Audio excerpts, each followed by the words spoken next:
जब हमें बहुत किसी पर प्यार आता है और हम उनको बहुत अच्छा समझते हैं तो हम खड़े होकर फिर तालियां बजाते हैं। इसे हम कहते हैं अंग्रेजी में स्टैंडिंग ओवेशन, ये हम रिस्पेक्ट देते हैं। तो खड़े होकर खूब तालियां।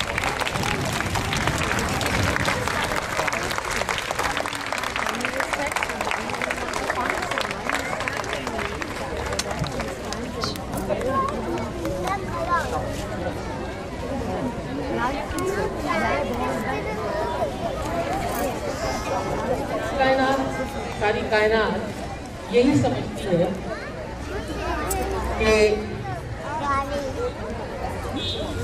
बच्चे कल का फ्यूचर है, आने वाला जो वक्त है। और मैं ये कहती हूँ कि बच्चे खुदा का रूप हैं, खुदा की सूरत हैं और हमेशा इनको अल्लाह इतनी कामयाबी देगा कि ये इतना कामयाबी से चलेंगे और पढ़ेंगे और हर चीज़ का, जैसे उन्होंने फरमाया कि हर चीज़ की जो है वो तालीम को भी इसी तरह से, जैसे इन्होंने पानी का जिक्र किया, इसी तरह से ये तालीम और अच्छे अखलाक जो हैं वो अल्लाह सही को बहुत अच्छे प्यारे लगते हैं।